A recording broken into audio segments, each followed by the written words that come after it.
Thank you so much for organizing this, Paul. This is wonderful, and I'm so crestfallen not to have been able that we couldn't meet in person, and I can't wait to do it next year. I'll definitely be there as soon as you put it together, and it's just really moving to see so many of my former teammates and friends and heroes really here, including Professor Goodnight. It's an honor to have you here, and Dave has always made it clear to all of his students how much he admires you, and so it's really outstanding to see you and see you all.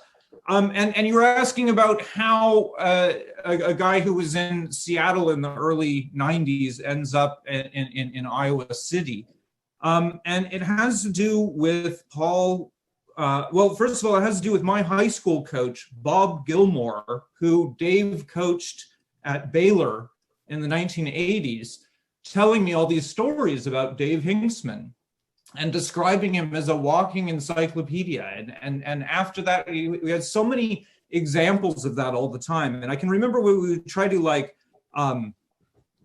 try to come up with something Dave didn't know, like say, Dave, LNG, and he'd go, liquefied natural gas. It causes disasters in the third world, but it's critical to a transition to post-fossil fuel economies or whatever, and could just go on either a short answer or a long answer, whichever one you wanted, and you could never come up with something he hadn't read. And so he got me thinking about this, and Paul, recruited me for basically the opportunity to come work with Dave and learn from Dave. And I'd also been at the Dartmouth debate workshop and in Bill Shanahan's labs, and he was sort of a huge debate influence on me at that point, and still, and in a way, Dave is kind of like the anti-Bill, with a totally different methodology of research and debate and everything, but it's a brilliant compliment. But Dave coached me with John Brody, Jeff Keeter, and Tiffany Earle when I debated there in the early 90s. He helped us invent arguments like on the trade topic, objectivism, which I now realize is a completely immoral and asinine argument, but we used it to crush a lot of great teams arguing about nuclear war. And we'd say, it doesn't matter if it doesn't conform to Ayn Rand's philosophy, it's irrelevant.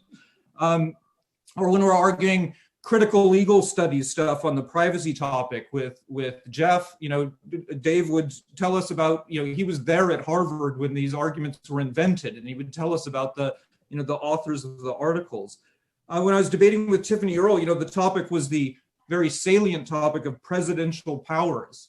And I remember we used to just regularly go with Dave, Tiffany, and I to the current periodicals room of the main library and go from A to Z and find every single article relevant to the topic and photocopy it and study it. And this brings me to the main thing that I want to thank Dave for, which is really teaching me how to research, how to build an archive and a library, which kinds of things you want to acquire in hard copy and keep for continual reference, how to follow up references so that you can find the strongest argument on each side and on every issue until you reach a kind of self-referential chain so that you've got all the arguments covered, how to differentiate sort of scientific, legal, and popular sources and have a ready set of tropes to undermine any of them.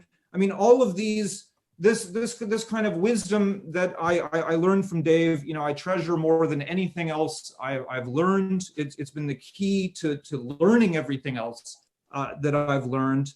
And it's critical to everything I've done since then, to my my day job as a professor of philosophy. And this is what, more than any particular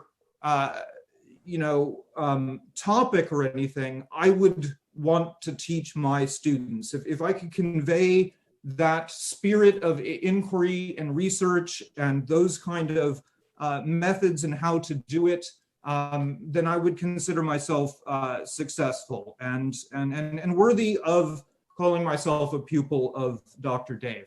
And so For that, I want to say thank you and congratulations on your retirement. Thank you so much, Dave.